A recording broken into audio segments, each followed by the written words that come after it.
La prématurité, c'est très méconnu et pourtant, c'est 8% des naissances. Bienvenue chez Baby Safe, le podcast où nous explorons les thèmes délicats entourant la parentalité extraordinaire. Cet été, nous vous proposons une série spéciale de 4 épisodes hors série où nous partons à la rencontre de parents qui ont créé des solutions innovantes et utiles pour les familles touchées par la prématurité ou le handicap chez l'enfant. Dans ce premier épisode, nous avons le plaisir de rencontrer Laure Chevalier, cofondatrice de Petit mais Costaud. Laure est la maman d'un petit garçon né grand prématuré en 2019. Avec son mari Gaël, ils accompagnent les familles qui traversent à leur tour l'épreuve de la prématurité. Pour commencer, Laure nous explique ce qui fut le plus difficile à vivre après la naissance de son fils. De ne pas être inquiète, parce que quand on a un enfant qui naît prématurément, on se pose énormément de questions sur son développement et l'inconnu. Quand on arrive en néonatologie, on arrive dans un espace à huis clos, il y a des machines qui sonnent dans tous les sens, il y a des soignants qui savent faire dans tous les sens, on arrive dans un environnement qui est anxiogène au possible parce qu'on ne maîtrise absolument rien et il peut vraiment y avoir un décalage avec notre entourage parce que tant qu'on n'est pas allé dans cet environnement-là, on ne peut pas comprendre ce qui s'y passe. Avec Gaël, votre mari, vous avez créé Petit mais Costaud. Quel a été le déclic pour vous lancer dans cette aventure ? Quand on est sorti de la néonate et qu'on est arrivé chez nous, on s'est dit on a quand même eu beaucoup de chance parce que notre fils est né grand préma, donc à 29 semaines, et il a eu un parcours, alors bien sûr difficile pour lui, pour nous, mais malgré tout sans grosses problématiques. Et du coup, on s'est dit, il y a certains parents qu'on a croisés qui, eux, n'ont pas eu cette chance-là, où il y a eu de grosses complications pendant le parcours de leur enfant, qui se sont sentis très démunis, et on s'est dit, il faut qu'on arrive à aider ces familles qui n'ont pas cette chance-là.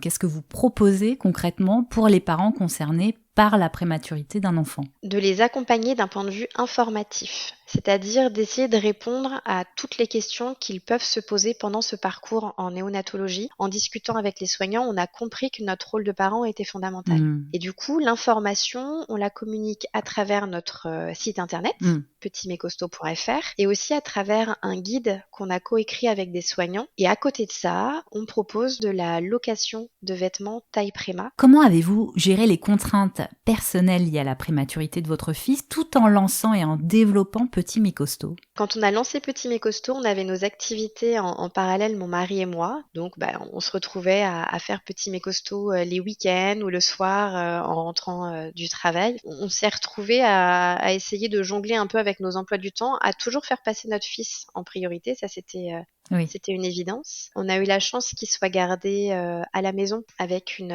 nounou à domicile. Mais du coup, ça nous permettait de le voir au quotidien. Et c'est bête, mais le bisou en passant entre deux réunions, ça permet de se rassurer et de continuer à construire le lien avec son enfant tout en pouvant travailler. Mon mari, lui, avait mis son activité entre parenthèses pour être présent pour notre fils parce que dans sa première année de vie, on a eu énormément de rendez-vous médicaux. Moi, j'avais prévenu mon entreprise, je posais des congés quand il fallait pour aller voir les médecins. Est-ce que ce Petit mais Costaud a eu un impact sur votre vie personnelle ? Est-ce qu'il a eu un impact sur votre vie professionnelle ? La création de Petit mais Costaud nous a énormément aidés à aller de l'avant, à accepter ce qui nous était arrivé, à prendre conscience que malgré tout, on a eu de la chance dans ce parcours compliqué. Oui.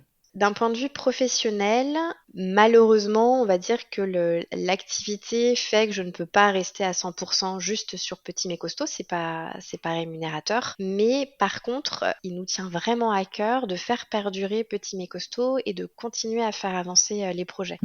Puisque vous participez à la sensibilisation à la prématurité, on le comprend bien à travers vos articles, à travers le guide, à travers votre communication sur les réseaux sociaux, on peut vous retrouver facilement. Pourquoi c'est si important de réaliser cette sensibilisation ? Parce que la prématurité, on se rend compte que c'est très méconnu et pourtant c'est 60 000 naissances par an. C'est une naissance toutes les 8 minutes. C'est 8% des naissances. C'est énorme au vu du peu de connaissances qu'on a sur le sujet. On l'a dit, vous avez créé un guide complet destiné aux parents de bébés prématurés. Comment vous avez nourri la rédaction de ce guide ? On a beaucoup échangé avec les soignants qui nous accompagnent. On s'est beaucoup inspiré des échanges aussi qu'on a pu avoir avec les familles. On leur a posé pas mal de questions pour essayer de comprendre aussi, eux, ce dont ils avaient eu besoin pendant leur parcours en néonatologie. On a aussi posé ces questions aux soignants et après, on s'est réunis effectivement avec tous les soignants qui nous accompagnent pour essayer de répondre à chacun des sujets. Comment voyez-vous l'avenir de Petit mais Costaud ? Qu'est-ce qu'on peut vous souhaiter ?